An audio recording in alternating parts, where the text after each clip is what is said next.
দম্মজন হর গিজে খেলাফে মাদরা দম্মজন হর গিজে খেলাফে মাদরা তাকে মানি দূরে আজ শর্রে জামা মিদ হদ হর খাদিমারা মুস্তাআ মিদ হদ হর খাদিমারা মুস্তাআ আজের মুজদো সাইমা ও কাইমা খাদিমারা হস্তে দর জান্নাত মাআব খাদিমারা হস্তে দর জান্নাত মাআব রোজে মাশর বেহিসাব বেইকাব বে কোই খিদমত কোই পাতা नहीं बे कोई খিদমত कोई पाता नहीं খিদমতে মারুমে আব জাতা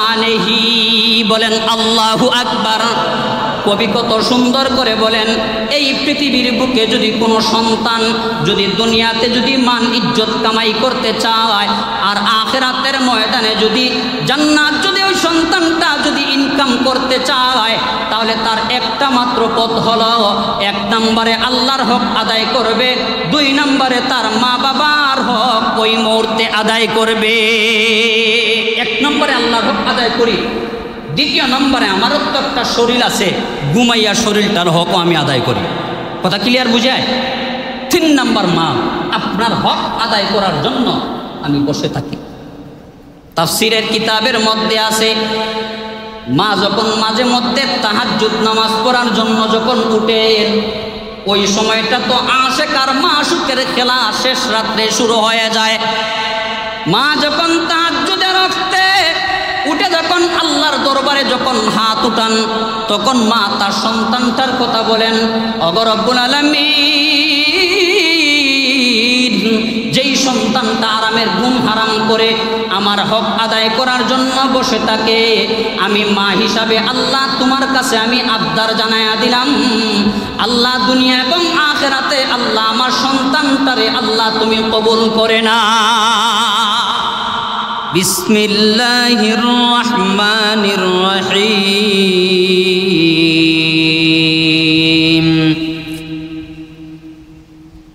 وَإِذْ قَتَلْتُمْ نَفْسًا فَادَّارَأْتُمْ فِيهَا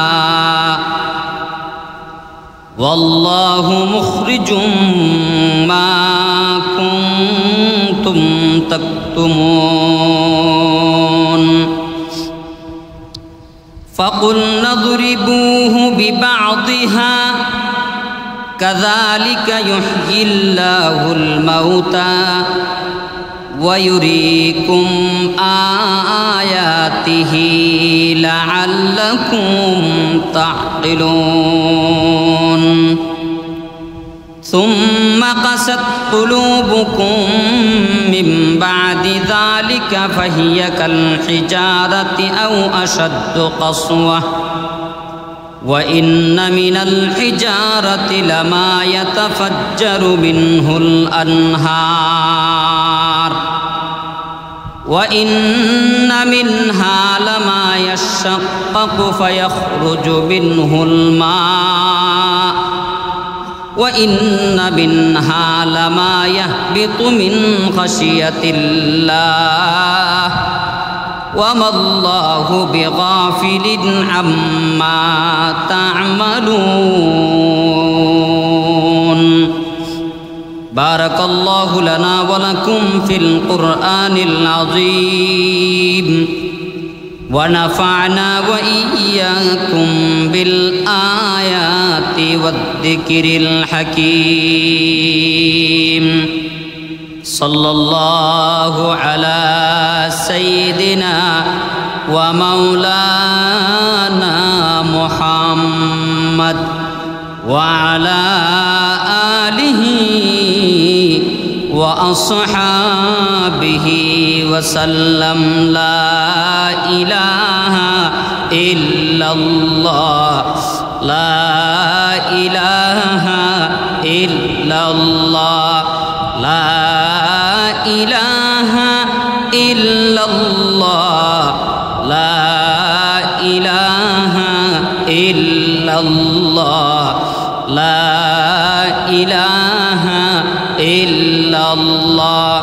সবাই পড়েন লা ইলাহা ইল্লাল্লাহ লা ইলাহা ইল্লাল্লাহ লা ইলাহা ইল্লাল্লাহ লা ইলাহা ইল্লাল্লাহ লা ইলাহা ইল্লাল্লাহু মুহাম্মাদুর রাসূলুল্লাহ সাল্লাল্লাহু আলাইহি ওয়াসাল্লাম।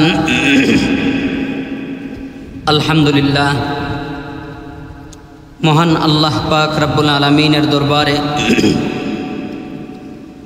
অসংখ্য গণিত শুকুর ও সুজুদ। যেই মহান আল্লাহ পাক রব্বুল আলামিন আজকে শুক্রবার দিনে আল্লাহর ঘর মসজিদের মধ্যে প্রতি সপ্তাহের ন্যায় এই মসজিদে এই সপ্তাহে আল্লাহ পাক আমাদের সবাইকে মসজিদে আগের কাতারে হাজিরা দেওয়ার তৌফিক দান করেছেন, জন্য শুকরিয়া তান সবাই বলি আলহামদুলিল্লাহ। গত সপ্তাহে সূরা বাকারার 70 নম্বর আয়াত পর্যন্ত তিলাওয়াত করেছিলাম এবং সূরাতুল বাকারার সেই ঐতিহাসিক ঘটনা আপনাদের সামনে আংশিকভাবে উপস্থাপন করেছিলাম। এই সপ্তাহে যে আয়াত তিলাওয়াত করেছি এই আয়াতের মধ্যে আল্লাহ পাক সূরাতুল বাকারার অবশিষ্ট আলোচনা আল্লাহ পাক এই জায়গার মধ্যে করেছেন। হযরত মূসা আলাইহিস সালাতু ওয়াস সালাম তাদের আবদার অনুযায়ী তারা যেই বিশাল বড় সমস্যার মধ্যে পড়েছে, তাদের গোত্রের একজন মানুষ হত্যা হয়েছে, কে বা কাহারা হত্যা করেছে এই হত্যাকারীর নাম কেউ জানে না। এই হত্যাকারীর নাম জানার জন্য, হত্যাকারীকে চিহ্নিত করার জন্য মূসা আলাইহিস সালাতু ওয়াস সালামের কাছে যে আবদার করেছিল, সেই আবদার অনুযায়ী মূসা আলাইহিস সালাতু ওয়াস সালাম আল্লাহর কাছ থেকে প্রত্যেকটা কথা পাওয়ার পর মূসা আলাইহিস সালাতু ওয়াস সালাম তাদের সামনে বললেন, আল্লাহর হুকুম যেই জায়গার মধ্যে আসছিল ওই জায়গার মধ্যেই তারা যদি মূসা আলাইহিস সালাতু ওয়াস সালামের কথা অনুযায়ী আমল করত, তাফসিরের কিতাবের মধ্যে আছে ওই মুহূর্তেই ওই গাভীর জবাইয়ের দ্বারাই তাদের এই হত্যাকারী ব্যক্তি নাম সব কিছু চিহ্নিত হয়ে আসত। কিন্তু তারা একে একে 4টা প্রশ্ন মূসা আলাইহিস সালাতু ওয়াস সালামকে করেছে। 3 প্রশ্ন গত সপ্তাহে আলোচনা করেছিলাম। 4 নম্বর প্রশ্নের আংশিক অংশ বাকি রয়েছিল। আল্লাহ পাক 70 নম্বর আয়াতের মধ্যে আল্লাহ পাক 4 নম্বর প্রশ্নের উত্তর তাদেরকে পয়গম্বর মূসা আলাইহিস সালাতু ওয়াস সালামের মাধ্যমে প্রদান করেছেন। 4 নম্বর প্রশ্নটা কি? তারা বলেছিল, আল্লাহর পয়গম্বর, শেষ পর্যন্ত আমাদের একটা প্রশ্ন আপনার কাছে, আল্লাহর কাছে আপনি মেহেরবানি করে আবদার করেন, সঠিক একটা নিদর্শন যেন আল্লাহ পাক বলে দেন, যেই সঠিক নিদর্শনের মাধ্যমে আমরা এই গরুটা আমরা তালাশ করে পাব। সঠিক নিদর্শনটা কি? আল্লাহ পাক তাদের 4 নম্বর প্রশ্নের জবাবে সূরাতুল বাকারার 70 নম্বর আয়াতের মধ্যে এই জবাবটা প্রদান করেছে। قال إنه يقول إنها بقرة لا ذلول تثير الأرض ولا تسقي الحرث مسلمة لا شية فيها قالوا الآن جئت بالحق فذبحوها وما كادوا يفعلون।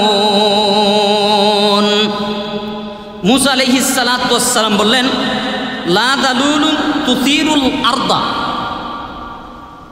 শেষ প্রশ্নের জবাব হলো, তার আলামত হলো, কোনোদিন কোনো কৃষক এই গাভী দ্বারা হাল চাষ করে নাই, ওয়ালা তাসকিল হারস, এবং এই গাভী দ্বারা কোনোদিন পানি সেচনের কাজে এই গরুটাকে ব্যবহার করে নাই। এই হলো প্রশ্নের জবাব। প্রশ্নের জবাব দেওয়ার পর এই উম্মতেরা পয়গম্বরকে দ্বিতীয়বার বলে, ক্বালুল আনা জি'তা বিল হক ফাযাবাহুহা ওয়া মা কাদু ইয়াফআলুন। পয়গম্বর, আপনারে আমরা বেশি কষ্ট দিছি, বারবার প্রশ্ন করছি, আল্লাহর কাছ থেকে জানিয়ে জানিয়ে বলছেন আর কোনো প্রশ্ন করব না, এই প্রশ্ন শেষ, জবাব আমরা পেয়ে গেছি। ক্বালুল আনা জি'তা বিল হক, আপনার এই কথাই প্রমাণ করে এখন যদি আমরা গাভী তালাশ করাতে লেগে যাই তাহলে আশা করা যায় আল আনা জি'তা বিল হক, সত্যি সত্যি এই গাভীটা ইনশাআল্লাহ আমরা পেয়ে যাব। সুবহানাল্লাহ বলেন। আচ্ছা, এখন গাভীটা আছে কোন জায়গায়? বনি ইসরাইলের মধ্যে আল্লাহর একজন আবেদ বান্দা ছিল, সব সময় আল্লাহর ইবাদত করতেন। উনার উত্তরাধিকারী সূত্রে শুধুমাত্র একদম বেবুস একটা মাসুম বাচ্চা ছিল। উনি একদিন উনার বিবির সাথে পরামর্শ করলেন, আমার যেই অবস্থা, এই অবস্থায় যদি আমি মৃত্যুবরণ করি তাহলে আমার এই বাচ্চাটার জিম্মাদারি কে নেবে? আমরা এই চিন্তা প্রত্যেকেই করি, যদি একটু অসুস্থ হয়ে চিন্তা করি এই বেবুস বাচ্চাগুলার দায়িত্বে কে নিবে? আর আমরা তো জানি যার কেহ নাই তার কে আছেন, যার কেহ নাই তার কে আছেন? আল্লাহ আছেন। এখন ওনার বিবি একটা পরামর্শ দিলেন যে আমাদের ঘরে যে গরুর বাচ্চাটা আছে, এই গরুর বাচ্চাটা আপনি কোথাও কাহার কাছে আপনি আমানত হিসাবে রাইখা দেন। বাচ্চাটা যখন সমজদার হবে তখন হতে পারে জিন্দেগি চলার ক্ষেত্রে ওই গরুর বাচ্চাটাই তার মাধ্যম বনে যেতে পারে। এখন প্রশ্ন হলো, গরুর বাচ্চাটা রাখবেন কার কাছে? একটা গরুর বাচ্চা সর্বোচ্চ 3 থেকে 4 বছর হলে পরে বাচ্চাটা এই গরুটা বেচার উপযুক্ত হয়ে যায়, তাহলে বাচ্চার বয়স একদম কম। এই দীর্ঘ সময় কে এই গরুটা লালন পালন করবে? গভীর রাত্রে স্বামী আর স্ত্রী, এই আবেদ আর আবেদা দুইজন আল্লাহর পছন্দের বান্দা এবং বান্দি মিলে পরামর্শ করলেন যে এক কাজ করো, বিশাল বড় গহীন জঙ্গলের মধ্যে পৃথিবীর কোনো মাখলুকের হাওলা করিয়া না দিয়া সরাসরি মহান মালিক, খালিক আর মালিক আল্লাহ তাআলার হাওলা করিয়া গহীন জঙ্গলের মধ্যে আপনি ছেড়ে দাও। চিন্তা করছেন তাওয়াক্কুলটা কতটুকু? ওমান ইয়াতাওয়াক্কাল আলাল্লাহ ফাহুয়া হাসবু। আল্লাহ নিজে বলেন যেই ব্যক্তি আমার উপরে তাওয়াক্কুল করবে, আমি আল্লাহ তাওয়াক্কুলকারী বান্দাবান্দির জন্য আমি আল্লাহ নিজে যথেষ্ট হয়ে যাই। পয়গম্বর বলেন কেউ যদি 100% তাওয়াক্কুল আর বিশ্বাস আল্লাহর উপরে করতে পারে তাহলে আকাশের উড়ন্ত পাখিকে আল্লাহ যেভাবে রিজিক দেন ঠিক তেমনিভাবে আল্লাহ গায়েবীভাবে তাওয়াক্কুল করনেওয়ালা বান্দাবান্দিদেরকে আল্লাহ পাক রিজিক তার ঘরের মধ্যে পৌঁছায়া দিবে। সমস্যাটা আমাদের এই জায়গায়, তাওয়াক্কুল 100% আমরা একিন বিশ্বাস রাইখা করতে পারি না, যার কারণে কোটি টাকা সম্পদ থাকা সত্ত্বেও আমাদের দিলে প্রাণে এই পেরেশানি। আল্লাহর বান্দা অনেক লম্বা কথা, তাফসিরে মাযহারির মধ্যে আল্লামা সানাউল্লাহ পানিপতি রহমতুল্লাহি আলাইহি উল্লেখ করেন, আল্লাহর বান্দা ওই গাভীর বাচ্চাটাকে নিয়ে আল্লাহর বান্দা গহীন জঙ্গলের মধ্যে আল্লাহর উপরে পূর্ণ আস্থা এবং তাওয়াক্কুল বিশ্বাস রেখে 2 চোখ বন্ধ করিয়া আল্লাহর হাওলা করিয়া দিয়া গেছে। আল্লাহ, এই তোমার হাওলা করি বাচ্চাটাকে দিয়া গেলাম, আমার বাচ্চাটা উপযুক্ত হলে পরে আল্লাহ সময় মতো ওই গরুর বাচ্চাটাকে আল্লাহ আমার বাচ্চার কাছে আল্লাহ তুমি পৌঁছায়। আমাদের দিলে প্রাণে এই কথাটা মানবে, একটা ছাগলের বাচ্চা দিয়ে আসি, শিয়ালে খাইবে না বাঘে খাইবে? আল্লাহু আকবার। যখন দিয়ে আসলেন, দিয়ে আসার পর বাচ্চাটা যখন এক পর্যায়ে উপযুক্ত হওয়া শুরু হয়েছে, ইতিমধ্যেই বাবা পৃথিবীর সফর শেষ করে পরকালের সফর শুরু করেছেন, দুনিয়ার মায়া ত্যাগ করে উনি চলে গেছেন, ইন্তেকাল হয়ে গেছে। বাচ্চাটা যখন এক পর্যায়ে যখন একটু একটু হৃষ্টপুষ্ট হয়েছে, দেখতেও একটু মায়া লাগে, দেখতেও একটু মোহাব্বত লাগে। এই বাচ্চাটা যতদিন পর্যন্ত জীবদ্দশায় বাবাকে পেয়েছে, বাবার অত্যন্ত বাধ্যগত সন্তান ছিল। বাবা যখন দুনিয়া থেকে চলে গেছেন, চলে যাওয়ার পরে মারও অত্যন্ত ভাগ্যবান একটা সন্তান।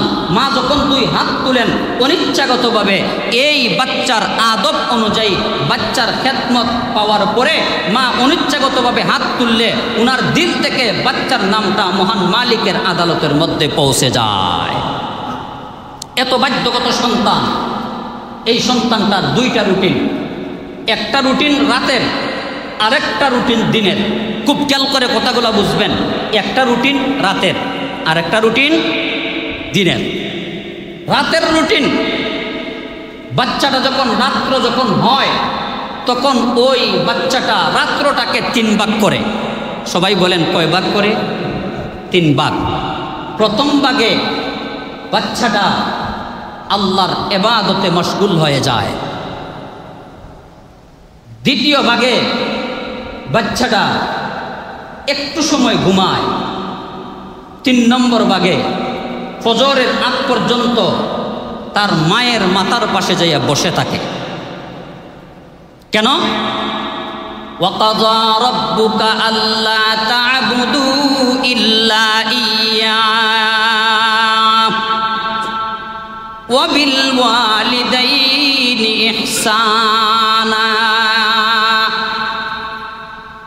ওই বনি ইসরাইলের মাসুম বাচ্চা দুনিয়ার কোনো চাকচিক্য, দুনিয়ার কোনো কিছু বোঝার আগেই একটা রাত্রকে 3 ভাগ করে লাস্টের ভাগে মায়ের পাতার পাশে যাইয়া বসে যায়। মায়ের যখন গভীর রাত্রে ঘুম ভাঙ্গে, হঠাৎ করে মা জিজ্ঞাসা করেন, বাবারে এই মুহূর্তে তোমার ঘুমন্ত থাকার কথা, তাহলে আমার মাথার পাশে কেন তুমি এখনো পর্যন্ত তুমি বসে রইলা? ওই সন্তানটা কয়, মা আমি তো জানি যেইভাবে আল্লাহর হক আদায় করা লাগে, দ্বিতীয় নম্বরে মা বাবার হকটা কিন্তু সন্তানে আদায় করা লাগে। যদি একটা সন্তান আল্লাহর হক আদায় করার পর মা বাবার হক আদায় না করতে পারে, তাহলে সারা জিন্দেগি আল্লাহর ইবাদত করলেও একমাত্র মা বাবা ওই সন্তানের উপরে অসন্তুষ্ট হওয়ার কারণে সন্তান জান্নাত পাওয়ার কোনো আশা করা যায় না। এই কারণে সন্তান বলে, কলিজার টুকরা আম্মা, এই রাতের প্রথম ভাগে আমি আমার মালিকের হক আদায় করি, আর রাত্র শেষ ভাগে আপনি কলিজার টুকরা জনম দুঃখিনী গর্ভধারিণীর মায়ের হক আদায় করার জন্য ফজর পর্যন্ত আপনার মাথার পাশে বসে থাকি। দম্মজন হর গিজে খেলাফে মা দরা, দম্মজন হর গিজে খেলাফে মা দরা, তাকে মানি দূরে আজ শর্রে জামা, মিদ হদ হর খাদিমারা মুস্তা, মিদ হদ হর খাদিমারা মুস্তা, আজের মুজদো সাইমা ও কাইমা খাদিমারা, হস্তে দর জান্নাত মাআব খাদিমারা, হস্তে দর জান্নাত মাআব, রোজে মাশর বেহিসাব বেইকাব, বেকুই খিদমত কোই পাতা নেহি, বেকুই খিদমত কোই পাতা নেহি, খিদমতে মারুমে আব জাতা নেহি। বলেন আল্লাহু আকবার। কবি কত সুন্দর করে বলেন, এই পৃথিবীর বুকে যদি কোনো সন্তান যদি দুনিয়াতে যদি মান ইজ্জত কামাই করতে চায়, আর আখিরাতের ময়দানে যদি জান্নাত যদি ওই সন্তানটা যদি ইনকাম করতে চায়, তাহলে তার একটা মাত্র পথ হলো, 1 নম্বরে আল্লাহর হক আদায় করবে, 2 নম্বরে তার মা বাবার হক ওই মুহূর্তে আদায় করবে। 1 নম্বরে আল্লাহর হক আদায় করি, 2 নম্বরে আমারও তো একটা শরীর আছে, ঘুমাইয়া শরীরটার হকও আমি আদায় করি। কথা ক্লিয়ার বুঝায়? 3 নম্বর মা, আপনার হক আদায় করার জন্য আমি বসে থাকি। তাফসীরের কিতাবের মধ্যে আছে, মা যখন মাঝে মধ্যে তাহাজ্জুদ নামাজ পড়ার জন্য যখন উঠেন, ওই সময়টা তো আশিক আর মাশুকের খেলা শেষ রাত্রে শুরু হয়ে যায়। মা যখন তাহাজ্জুদের ওয়াক্তে উঠে যখন আল্লাহর দরবারে যখন হাত উঠান, তখন মা তার সন্তানটার কথা বলেন, ওগো রব্বুল আলামিন, যেই সন্তানটা আরামের ঘুম হারাম করে আমার হক আদায় করার জন্য বসে থাকে, আমি মা হিসাবে আল্লাহ তোমার কাছে আমি আবদার জানায়া দিলাম, আল্লাহ দুনিয়া এবং আখিরাতে আল্লাহ আমার সন্তানটারে আল্লাহ তুমি কবুল করে না। মায়ের দোয়া পীরের দোয়া মুরিদের জন্য কবুল হতেও পারে, নাও হতে পারে। পয়গম্বর হাদিসের মধ্যে বলেন, কোনো মা বাবা যদি সন্তানের জন্য কবুল দোয়া করে তাহলে তার জবান থেকে দোয়া কবুল হবে, সন্তানের জন্য আল্লাহর আরশে ডাইরেক্ট কবুল আর মঞ্জুর হয়ে যাবে। গেল রাতের রুটিন, দিনের রুটিন একটা বাকি। ফজরের নামাজের পর সন্তানটা পূর্ব পাহাড়ের মধ্যে যাইয়া লাকড়ি কাটে, পেশায় লাকড়ি কাটে, বাজারে আইনা বিক্রি করে, বাজারে আইনা কি করে? বিক্রি করে। এই যে টাকাটা ইনকাম করে ওই টাকার মধ্যে তার 3টা রুটিন। দিনের বেলা কয়টা রুটিন? 3টা। 1 ভাগ টাকা আল্লাহর বান্দা বিক্রি করার সাথে সাথে আল্লাহর রাস্তায় সদকা করে। সুবহানাল্লাহ, আসতে কই না। আল্লাহর পয়গম্বর বলেন, আল্লাহর বান্দা বান্দিরা যখন সদকা করে তখন গজবর রব, আল্লাহ তাআলার গুসাকে ওই মুহূর্তে নিবাইয়া দেয়। সদকা এমন বড় শক্তি, এমন বড় হাতিয়ার মুমিন বান্দা বান্দির জন্য। 1 নম্বরে আল্লাহর রাস্তায় বিক্রি করার সাথে সাথে আল্লাহর রাস্তায় সদকা করে দেয়। আর 2 ভাগ, আর 1টা ভাগ টাকা তার নিজের পরিবার এবং নিজের জন্য খরচ করাতে ওই মুহূর্তে ব্যস্ত হইয়া যায় বাজারে। 3 নম্বর ভাগ ইনটেক আমানত তার পকেটের মধ্যে রাইখা দেয়, বাড়িতে ঢুকেই সালাম কইরেই এই টাকার 3 নম্বর ভাগটা আমানত হিসাবে মায়ের হাতের মধ্যে উঠাইয়া দেয়। ওয়াকাযা রাব্বুকা আল্লা তা'বুদু ইল্লা ইয়্যাহ ওয়া বিল ওয়ালিদাইনি ইহসানা। মা বাবা আল্লাহ বললেন 2টা হক, জান্নাত পাইতে চাও 2টা হক। 1 নম্বরে আমি আল্লাহর হক, 2 নম্বরে মা বাবার হক। এই 3টা রুটিন পালন করিয়া চলে মা। এই কষ্ট দেখে মা বলেন, বাবা তোমার কষ্ট দেখে আমার আর সহ্য হয় না, কি আর করতে পারি, সহায় সম্পত্তি বলে তো কিছুই নাই। তাহলে আমার একটা কথা স্মরণ হয়েছে, তুমি যখন ছোট্ট ছিলা, মাসুম ছিলা, বেহুশ ছিলা, তখন তোমার আব্বা ছোট্ট একটা গরুর বাচ্চাকে মহান মালিকের হাওলা কইরা দিয়া, মহান মালিকের জিম্মাদারি দিয়া ওই গহীন জঙ্গলের মধ্যে ছেড়ে আসছে। তাহলে এক কাজ করো, ওই গরুর বাচ্চাটাকে তুমি নিয়ে আসো, যদি বেশি দামে বিক্রি হয় তাহলে বিক্রির টাকা দিয়ে একটা ব্যবসা বাণিজ্য কইরা তুমি চলতে পারবে। তো সন্তান প্রশ্ন করে, মা কোনো মানুষের কাছে নাই, কোনো মানুষের জিম্মাদারিতে নাই, গহীন জঙ্গলের মধ্যে যাইয়া আমি কোথায় আমি গরু খুঁজবো, কার গরুর গলার মধ্যে আমি ধরবো, আর কে আমারে গরু চুর করে আমারে মারবো? কথা ঠিক না বেটি? হ্যাঁ। মা বললেন, বাবা ব্যাপারটা এরকম নয়, তোমার বাবা বড় আল্লাহ ওয়ালা ছিলেন, তোমার বাবার ভিতরে আল্লাহর উপরে তাকওয়া এবং তাওয়াক্কুল 100% ছিল, তোমার বাবা একজন মাকবুল বান্দা ছিলেন। সমস্যা নাই, তুমি যাই একটা ডাক দিবা, তোমার আব্বা আমাকে শিখিয়ে গেছে, তুমি কোন কথা বলে ডাক দিলে গরুটা তোমার কাছে আসবে, এই কথাটা বললা, তুমি যখন ডাক দিবা অটোমেটিকলি গরুটা তোমার কাছে চলে আসবে। সুবহানাল্লাহ বলেন, সুবহানাল্লাহ।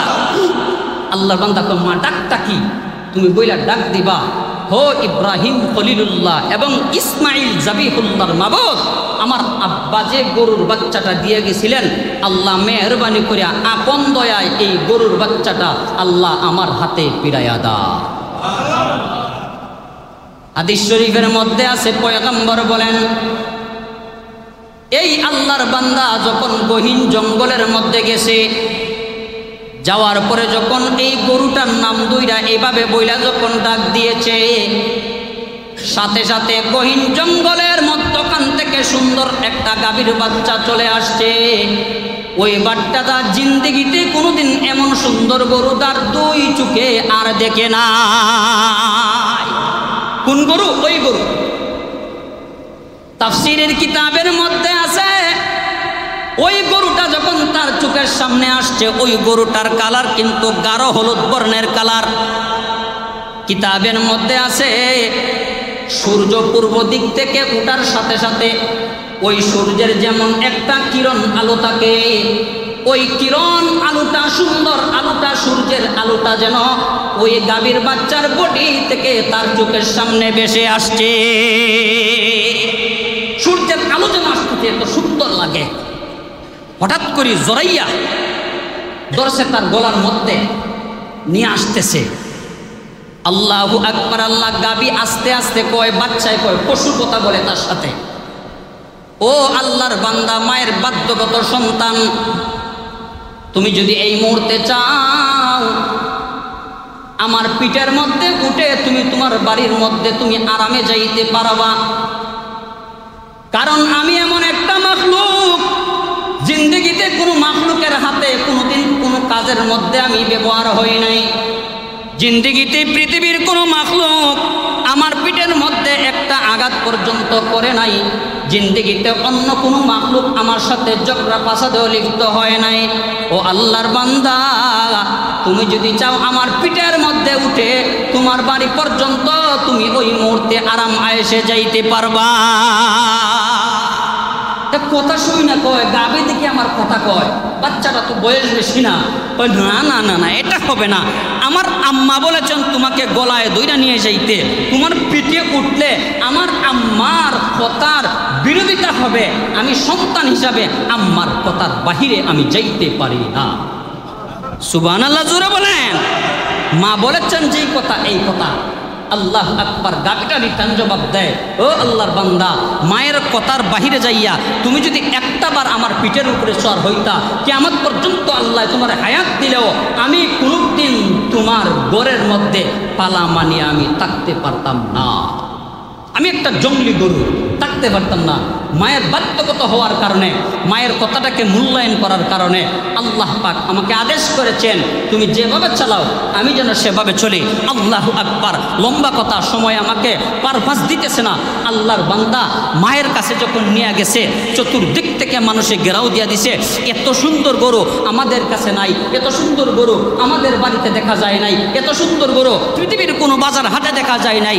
এত সুন্দর গরু যে কোনো মানুষ দেখলেই তার ভিতরে ওই গরুটার প্রতি একটা মায়া মোহাব্বত লাগা যায়। আল্লাহ বলেছেন, তাসুররুন নাযিরিন।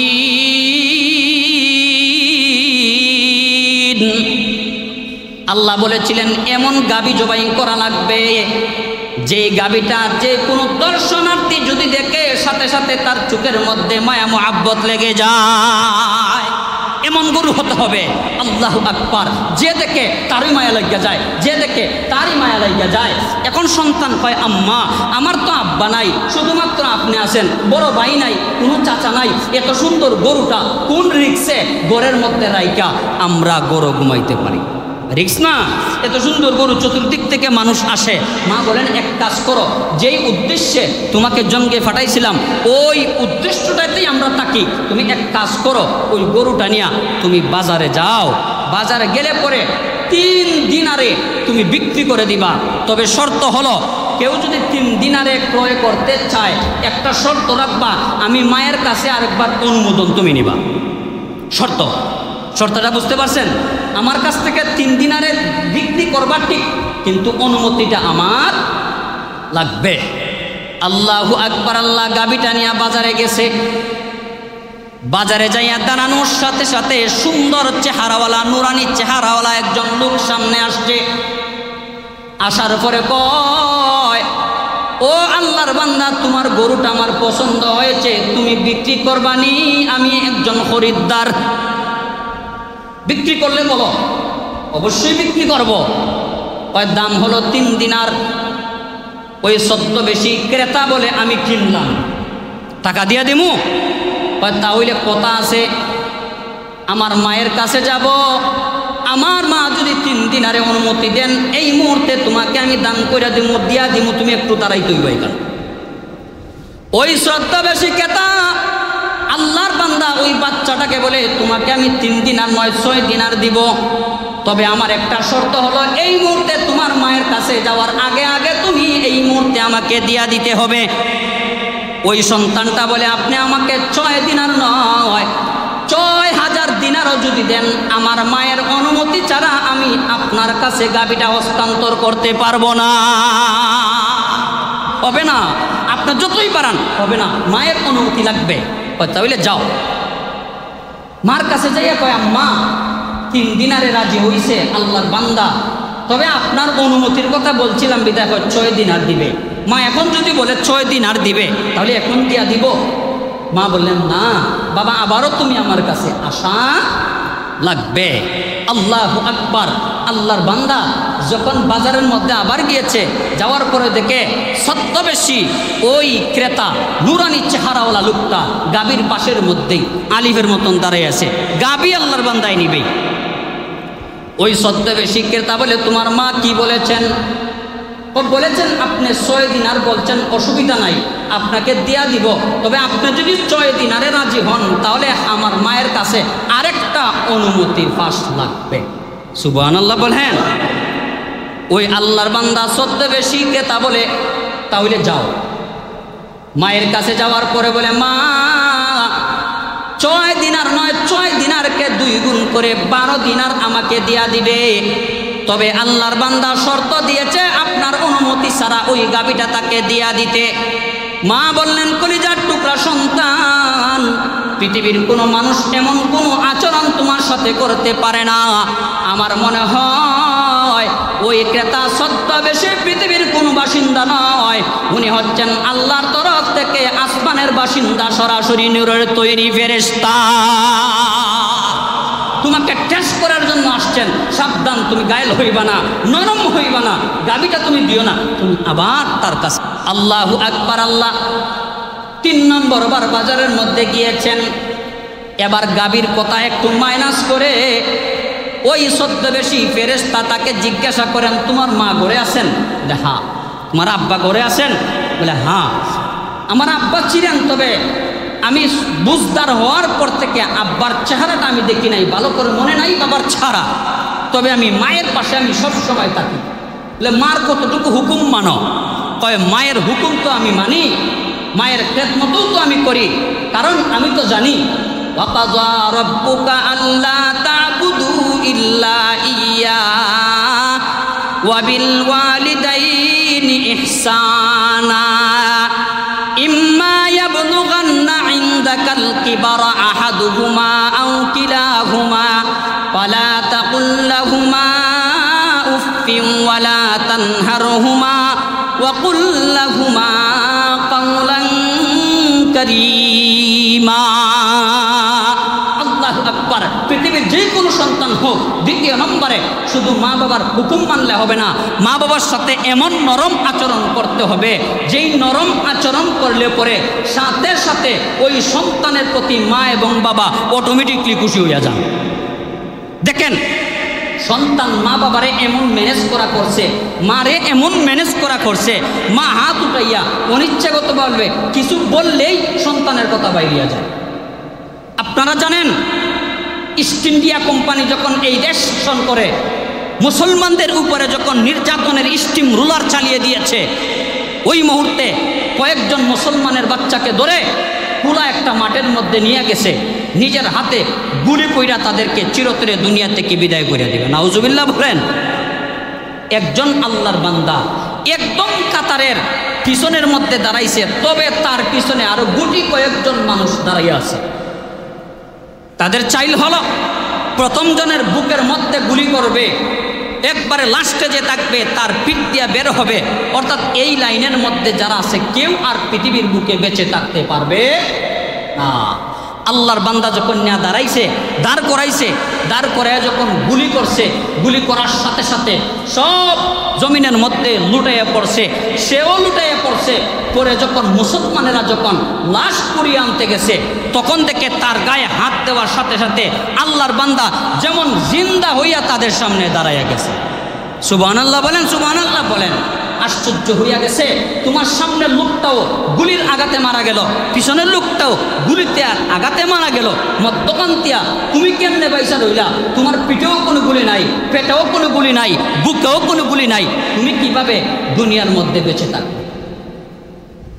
ওই আল্লাহর বান্দা কয়, গুলির শব্দ আমার কানে আসছে, আমিও শুনেছি গুলির ফায়ার হয়েছে, আগে পিছে সবার মানুষ, সব মানুষ মারা গেছে।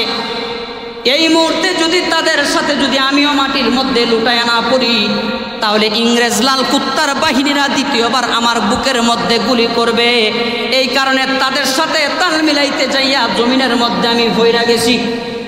আচ্ছা তুমি বাঁচছ, আল্লাহ তোমাকে বাঁচাইছেন, তবে আল্লাহ বাঁচাইছেন কথা ঠিক, তবে আমার মনে হয় পৃথিবীর বুকে তোমার এমন কোনো আমল আছে যেই আমলকে আল্লাহ মাধ্যম বানাইয়া আজকে সরাসরি রাইফেলের গুলির মুখ থেকে বাঁচাইয়া আল্লাহ তোমাকে নতুন জিন্দেগি সুন্দর হায়াত দান করে দিচ্ছেন। কয় আমার কোনো আমল নাই, তবে গভীর রাত্রে মা মুসিবতের মধ্যে পড়েছিলেন, ওই ঘুম থেকে উঠে মায়ের খেদমত করেছিলাম, ওই গভীর রাত্রে কলিজার টুকরা আম্মা দুইটা হাত তুলে আমার আল্লাহর কাছে ওই মুহূর্তে আমার পক্ষে একটা মামলা দায়ের করেছিলেন। ওগো দয়ার আল্লাহ, মেহেরবানি করে দুনিয়াবি সমস্ত মহা মুসিবত থেকে আল্লাহ আমার সন্তানটারে কুদরতি ভাবে আল্লাহ তুমি হেফাজত দান করিও। আমার মনে হয় আমার আল্লাহ মায়ের গভীর রাত্রের এই ডাকটাকে কবুল আর মঞ্জুর কইরা আজকে সরাসরি রাইফেলের গুলি থেকে বাঁচাইয়া আল্লাহ সুন্দর হায়াত আল্লাহ আমাকে দান করে দিয়েছে। এইটাই আমল আমার মনে হয় মুসলমানেরা কয়, তাহলে কথা তুমি সঠিক বলেছ, আল্লাহ তোমার মায়ের হাজারি আর ডাকটাকে কবুল আর মঞ্জুর করিয়া আল্লাহ তোমাকে সুন্দর হায়াত দান করেছেন। সম্মানিত মুসল্লিয়ানে কেরাম ভাইরা আমার, এমন কোনো মুসল্লি নাই যেই মুসল্লি আজকে এই মসজিদে আসি যে মা বাবা ছাড়া দুনিয়ার মধ্যে আসছি। মা বাবা ছাড়া আমরা কেউ আসি, সবাই মা বাবার মাধ্যমে দুনিয়ার মধ্যে আসছি। ওই মা বাবা হয় এতটুকু হতে পারে কাহারও মা বাবা দুজন হারাইছি, অথবা এমন হতে পারে কেউ মা হারাইয়া মসজিদে আসছি, অথবা কেউ বাবা হারাইয়া মসজিদের মধ্যে আসছি। তবে 100% কথা ক্লিয়ার, মা বাবার মাধ্যমে দুনিয়ার মধ্যে আসছি। আজকে আমরা এই আয়াতের তাফসীর থেকে বনি ইসরাইলের ঐতিহাসিক ঘটনা থেকে আজকে আমরা একটা শিক্ষা হাসিল করতে চাই। পৃথিবীর ইতিহাসে আমাদের হায়াতে মা বাবার সাথে যত ভুল করেছি, যত অন্যায় করেছি, যা যা করেছি, মা বাবার কাছে 1 নম্বরে মাফ চাইব। আজকে থেকে নতুনভাবে মা বাবার সহযোগিতা, মা বাবার আত্মাটাকে কিভাবে খুশি করা যায় সেই চেষ্টায় আমরা লেগে যাব। রাজি আছি তো ইনশাল্লাহ? রাজি আছি তো ইনশাল্লাহ? যাদের মা বাবা দুনিয়াতে আছেন এই মা বাবার কাছে যাইয়া মাফ চাইব। সন্তানের জন্য মা বাবার আদালতটা এত নরম। আরেকজনের কাছে, আপন ভাইয়ের কাছে অপরাধ করছেন, তার পা না ধরলে ওই অপরাধের মাফ নাই। কিন্তু মা বাবার আদালতটা সন্তানের জন্য এত নরম। আপনি আজকে বাজার থেকে নিয়া 1 কেজি আপেল নেন, 1 কেজি আঙ্গুর হাতে করে নিয়া আপনি একটা প্লেটের মধ্যে নিয়া ভিজাইয়া মা বাবার মুখের মধ্যে নিজের হাত দ্বারা একটু উঠাইয়া দেন, দেখবেন মাফ চাওয়া লাগবে না। আপনার ইতিপূর্বের সমস্ত বেয়াদবি ওই মুহূর্তে মাফ কইরা দিয়া আল্লাহর আরশটা আপনার সন্তানের উপরে রাজি আর খুশি হয়ে যাবে। এই কারণে মা বাবার আদালত সন্তানের জন্য একদম আসান, একদম নরম। আমার মায়ের হুশ বুদ্ধি মারা যাওয়ার আগে 4 মাস পর্যন্ত কিছুই ছিল না, হাতটা নাড়াইতে পারতেন না। মালটার রসে নিংড়াইয়া গ্লাসের মধ্যে নিয়া মায়ের মুখের মধ্যে এইভাবে দিছি, আর মায়ের ডান হাতটারে আমি সন্তানের মুখে কীভাবে রাখছি। আর বলছি, মা তোমার তো হুশ নাই, তুমি তো আমার ছিল না, তোমার হুশ নাই। মা, যে আল্লাহ তোমার হুশ নিয়ে গেছেন সেই আল্লাহ দেখতেছেন। মা তোমার মুখের মধ্যে আমি রসটা উঠাইয়া দিলাম, মা তোমার হাতটা আমার মাথার মধ্যে রাখলাম। মা, আল্লাহর আদালতে আমি সন্তানের জন্য একটু সুপারিশ করিয়েন।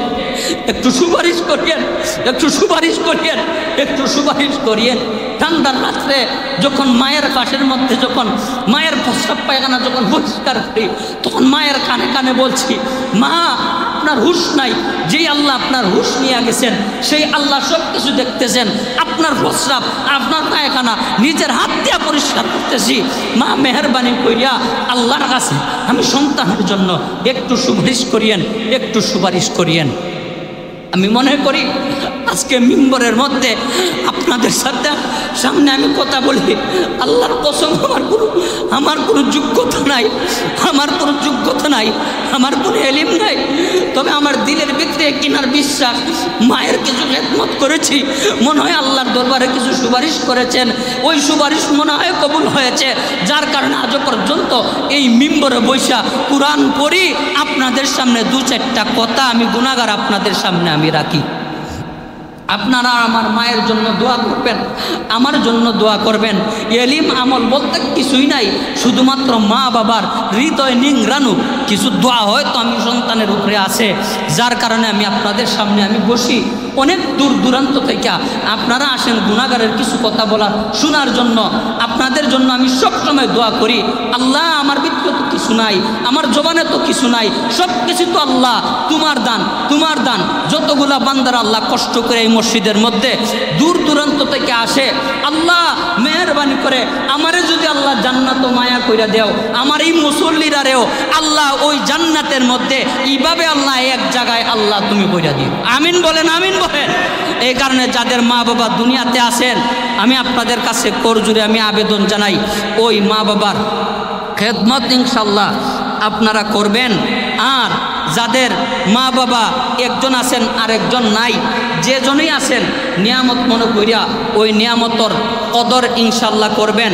দুনিয়াতে যদি ধনী হতে চান, দুনিয়াতে যদি সম্মানী হতে চান, দুনিয়াতে যদি নেতা হতে চান, আপনার ঘরের মধ্যে যে পীর মা এবং বাবা আছেন তাদের আত্মাটাকে খুশি করেন।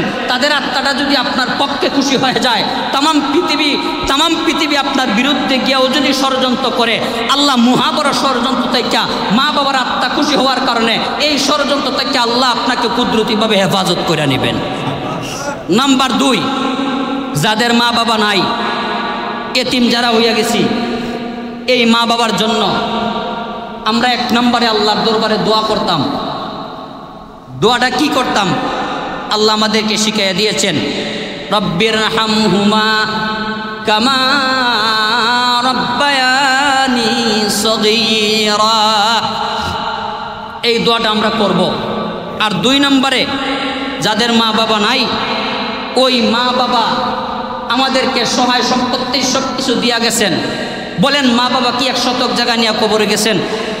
2 শতক জায়গা নিয়ে গেছেন? যত জায়গা আছে, যত সম্পত্তি আছে, সমস্ত সম্পত্তির মালিক আমাদেরকে বানাইয়া মা বাবা দুনিয়া থেকে চলে গেছেন। ওই মা বাবার নামে আপনারা কিছু দান সদকা খয়রাত করবেন। সদকা খয়রাত যখনই করবেন, সদকা করার সাথে সাথে মা বাবার কবরটা ওই মুহূর্তে ঠান্ডা হয়ে যাবে। এই কারণে আপনারা যারা মসজিদের মধ্যে আসেন, আপনারা মা বাবা যাদের নাই তাদের জন্য কিছু দান করবেন।